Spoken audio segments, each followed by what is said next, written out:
This is CGTN, China Global Television Network.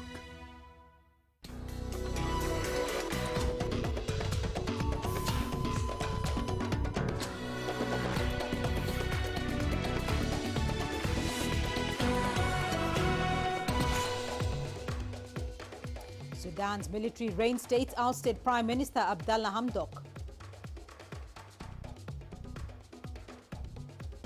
Kenya announces strict vaccine mandates in government offices and other public places. And victims of the Sierra Leone tanker fire pick up the pieces, but many are still in hospital 2 weeks later. Welcome to Africa Live on CGTN with me, Beatrice Marshall, in Nairobi. Also coming up on the program. In sports, Qatar begins its one-year countdown to the 2022 FIFA World Cup.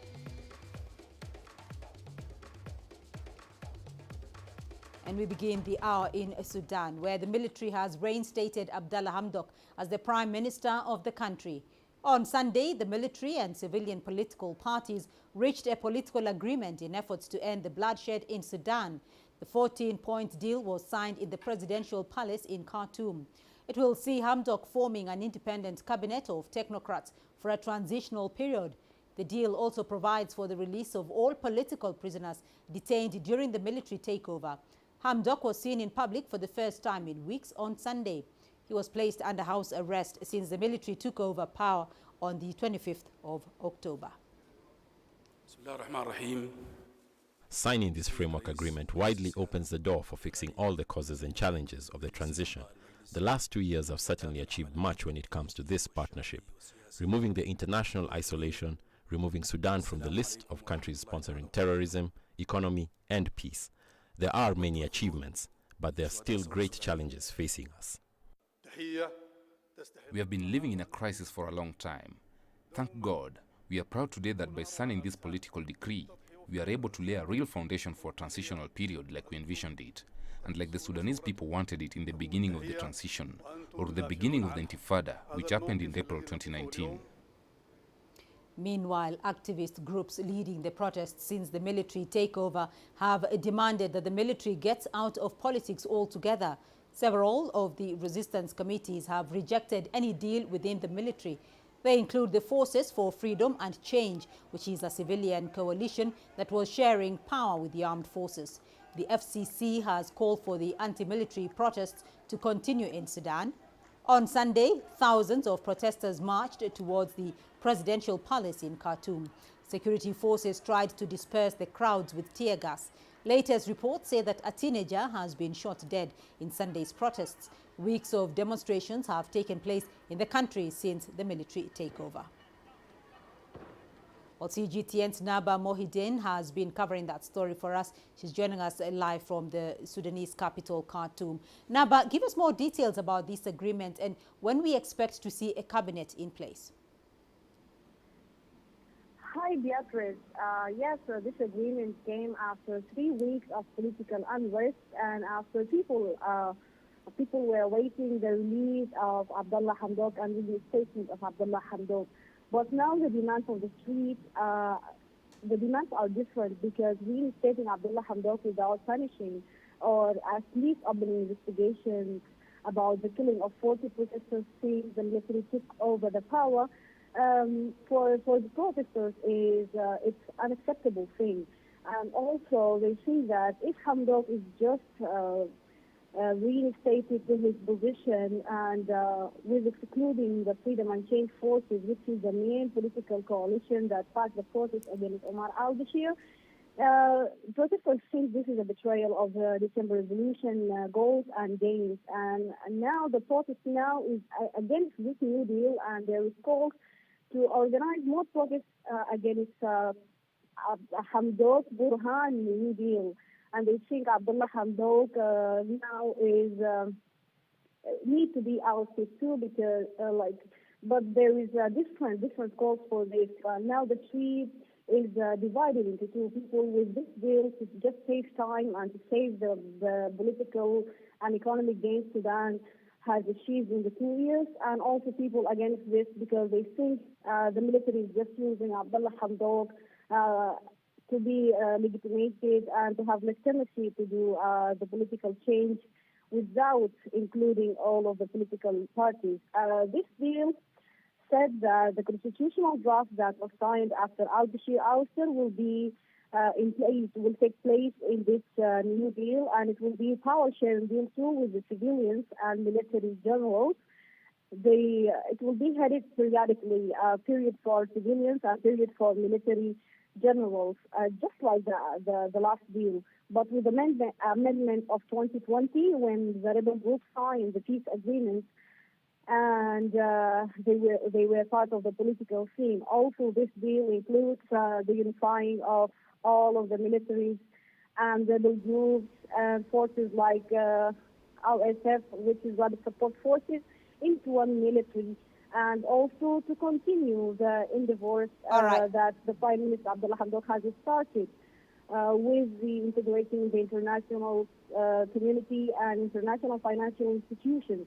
All right. So I want to come in there, Nabar, and ask you about the protests that have taken place today very briefly, because with Sudan's main civilian opposition saying it does not recognize any political agreement with the military, what are the coalition's demands? If you can tell us that very briefly. Yes, the main coalition is excluded from the deal. The deal is not stating on excluding them. The deal said it's only excluding the National Congress, which is al-Bashir political party, but also this deal didn't came after negotiations with Freedom and Change. Actually, it's excluding these political parties, and the demands are to open investigation for the killings and to just get back to 2019 constitutional draft, not to sign a new deal without enough talks and discussions. The coalition new demands are to not only to reinstate Abdalla Hamdok, but to reinstate the constitutional draft and to open an investigation and to achieve transitional justice, and to just adhere the constitutional draft mainly signed after al-Bashir ouster. And it seems that this new deal is not the same constitutional draft. As I said, it's an amendment of it in 2020.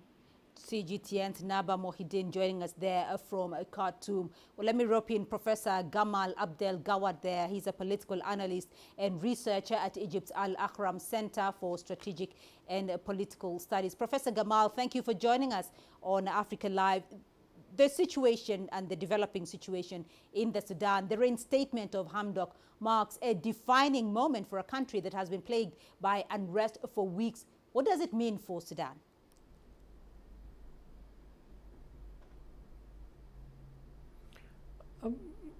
I believe this is a point in the conflict rather than a solution to the conflict.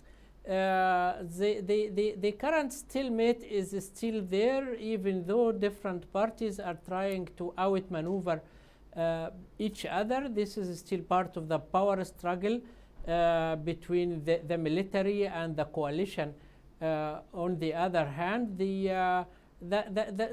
structurally the situation is the same. The military cannot cancel the coalition and the civilian forces, while the coalition forces cannot rule the Sudan by themselves and cannot cancel or force themselves upon the military. It has been this before, and the current agreement, the recent agreement actually, is a proof of that, a proof that the military still needs some sort of understanding and conciliation with the civilians. But on the other hand, the civilians' demands are much more than what the military is willing to concede in this crisis. So we see a continuation of the crisis, but in another phase. So this is perhaps where we are now. So the opposition coalition says it does not recognize any agreement with the military and that protests will continue. How will this affect Sudan's path back to normalcy?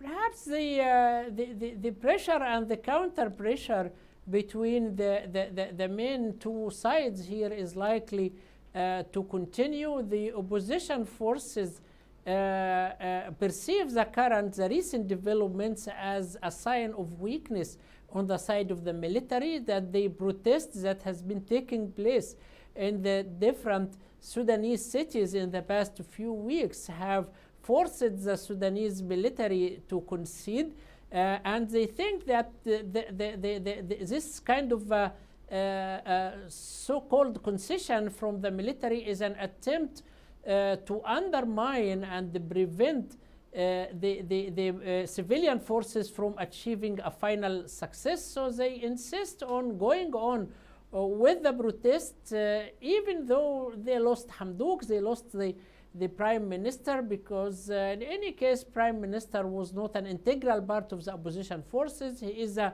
international technocrat who was brought following the fall of the previous regime. But apparently he was isolated by the military and made to make this agreement without much of a support of the civilian forces. So again, I think we are likely to see more chapters in this crisis in the coming weeks until we reach some sort of a solution, but this will not happen very soon, actually, unfortunately. All right, so we're watching the development in the Sudan very keenly. Professor GAMAL Abdel Gawad joining us there from Cairo. Thank you. Well, let's cross over to the Democratic Republic of Congo, where gunmen have killed a police officer and kidnapped 5 Chinese nationals working at a gold mine. According to the Chinese embassy in the DRC, the incident took place in the village of Mukera in South Kivu province. The embassy is urging Chinese citizens living in the area to leave as soon as possible. Well, let's cross over to Chris Ochamringa in Kinshasa. Hi there, Chris. So what more can you tell us about this kidnapping incident?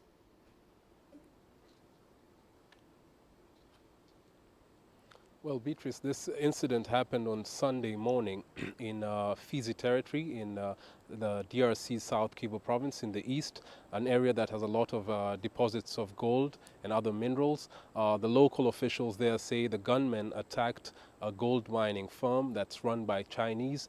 They shot a police officer, injured another one, and kidnapped 5 Chinese nationals. The nationals have been taken to an undisclosed location, and we have also gathered that this company, the Chinese company, has been operating in that area for about 5 months, but has had a lot of tensions with the local community. The locals in the area accuse the managers of this company of failing to compensate some people who were ordered to vacate the area to allow the mining activities to start. Now, we haven't been able to get a comment from the managers of this Chinese mining firm to hear their side of the story, but we saw the statement from the Chinese embassy in Kinshasa asking its citizens to leave 3 provinces that have been rocked by conflict. That is Ituri, South Kivu, and North Kivu. Now, that decision, if it happens, will have a negative impact on the livelihood of very many Congolese who are getting employed by these Chinese companies. Beatrice? Right, Chris. So what do we know so far about rescue efforts?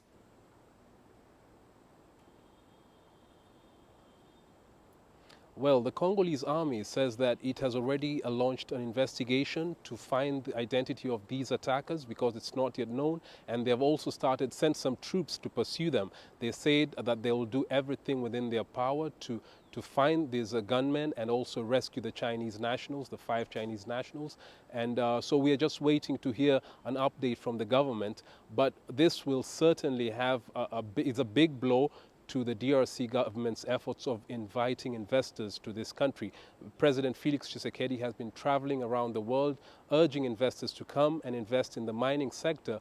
But you know, most of the mines in this country are located in the east of the DRC, where the UN says there are more than 100 armed groups roaming in those areas. And so there's a lot of insecurity in that area. The government hasn't been able to protect some of these investors who have, you know, put a lot of millions of dollars to try and, you know, to make money and also improve the livelihood of the Congolese people. So this is suddenly going to have a very a big dent to the government's efforts of inviting investors. We're waiting to hear from the government what the updates will be about these Chinese nationals who have been kidnapped. All right, Chris Ochamringa for us there in Kinshasa. U.S. Secretary of State Antony Blinken has concluded his tour of Africa. Blinken's visit was dominated by issues of insecurity, climate change, and the COVID-19 pandemic. CGTN's Daniel Arap Moy wraps up the key highlights of his visit. Blinken's visits to Kenya, Nigeria and Senegal follow months of Washington's attempts to ease tensions in Ethiopia and Sudan. In Kenya, Blinken discussed shared interest with the East African nation as members of the UN Security Council, including addressing the unrest in Ethiopia and Sudan. International relations experts say Blinken's trip to Africa was aimed in part at raising Washington's profile as a player in regional and international initiatives. I would hope that Blinken took away from here, particularly the discussions with President Kenyatta, that maybe the United Nations with the big powers that are involved, agreeing, coming together to help all the sides in the conflict to agree that they need to have a major conference or discussion place. What remains clear to many is that military confrontation in both situations may not resolve the unrest. It does not help very much to issue a lot of threats because some of these people are used to threats anyway. So, but they need to be pressured, to be persuaded to see sense that they need to agree on the future of their federalism. In Abuja, Blinken and Nigerian President Muhammadu Buhari discussed collaborating on international health security, expanding energy access and security. In Senegal, the U.S. Secretary of State spoke about the devastating effects of the COVID-19 pandemic and the need to build a stronger system to prevent the next pandemic. Blinken pledged to work with African countries to address the escalating climate crisis on the continent. Despite calls for a more aggressive approach to the security situation in the region, the U.S. Secretary of State did not disclose what further steps Washington may take to influence events in East Africa. Daniel Arap Moy, CGTN, Nairobi, Kenya. Kenya has issued a new COVID-19 vaccination mandate to its citizens. Authorities say those who seek government services as well as people boarding flights and using public transportation should be fully vaccinated and have proof of vaccination by the 21st of December. Those who do not comply will be issued a penalty. The East African country will undergo a 10-day mass vaccination campaign from Friday. Since March, Kenya has recorded over 253,000 cases of COVID-19 and 5,325 deaths.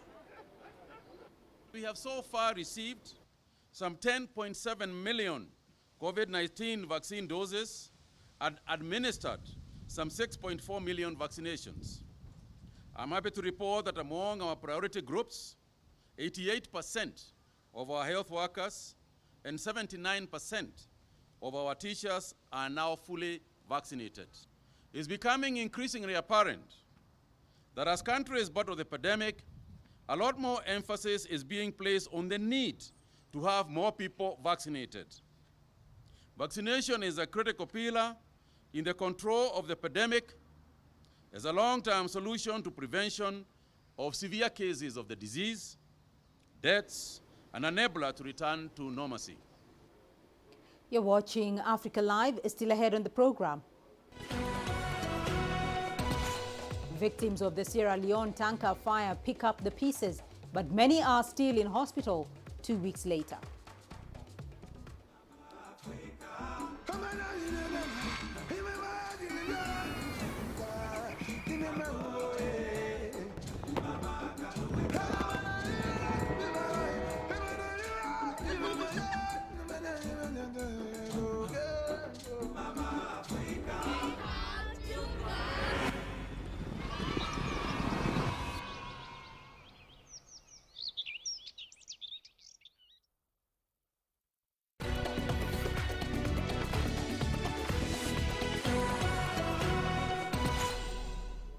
In Ethiopia, the media authority has issued warning letters to 4 international media outlets. They include CNN, BBC, Reuters, and the Associated Press. These broadcasters have been accused of creating and disseminating false news when reporting on the conflict in Ethiopia's Tigray region. Ethiopia's media authority says these media outlets spread hatred among the Ethiopian people and have undermined Ethiopia's national sovereignty. We'd expect these media outlets to view our warning letter and correct their misconducts and continue reporting on Ethiopia, showing the reality to the world. That's our hope. Now, more than 2 weeks after a fuel tanker exploded, killing more than 144 people in Sierra Leone, many of those affected are still trying to come to terms with the tragedy. While some are slowly rebuilding their lives, others are a long way off. At least 57 people are still being treated in hospital, with 11 still in critical condition. KAWA reports from Freetown. Survivors of the explosion in Sierra Leone are still responding to treatment, with others struggling for their livelihood. The 34 military hospital is one of the centers caring for the burn patients. Multiple departments at the hospital, including surgery and physiotherapy, are working with the burns unit to treat the injured. Of the hospital's 24 patients injured in the explosion, 8 have survived. Well, relatively, we've lost a lot. We had 24 cumulative, but as of now, we have 8. And it is very, very inevitable because burns with 50% and above, it's a poor prognosis. Definitely, the fatality rate is always high. The message that I have is for all the victims to have hope, to stay positive, to cooperate with the medical teams, and to be optimistic that they are going to be discharged by God's grace. They are going to be healed, get back to their normal life. ISHA SESAY's younger brother is still responding to treatment and is optimistic that he will recover soon. I don't feel fine. I didn't feel good when we got this problem. They called me and we came all the way from Waterloo. We first went to the Connaught Hospital and they told us he was taken to the military hospital. We then rushed here but only saw him the following day. I hope God grants him a speedy recovery. Businesses affected by the blast are trying to rebuild. A motorbike riders union near the explosion lost not only its office but also members who ply the area. Most of we membership, not only on them bike they have open. Don't lose a huge amount of numbers of we membership when a bike riders them. We die on the spot now, as they say, as soon as they see around, we with the build, we office been there. We don't lose about 23, we don't die. There, of course, yesterday them been discharged one, we they, but in family them in the plan for plan for proper treatment. Many in the neighborhood have been calling on humanitarian organizations and the government to come to their aid so they can start a new chapter. KAWA, Freetown, Sierra Leone for CGTN. Let's now take a look at your sports news. Here's what's ahead. Qatar begins its one-year countdown to the 2022 FIFA World Cup. You don't find the stories of North Africa by sitting on the sidelines. You've got to get out, go there, and you'll find them. In the bazaars of Casablanca. Among the crowds in Cairo. Who come to visit Cairo, the ancient capital of Egypt. Along the waters of the Nile. Along the sands of the Sahara.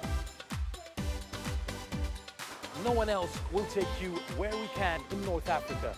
No one else will show you what it's all about. CGTN, see the difference.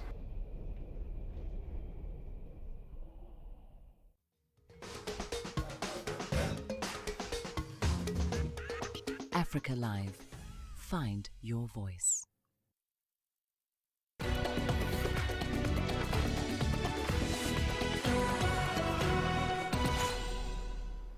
Qatar's journey towards hosting the 2022 FIFA World Cup is now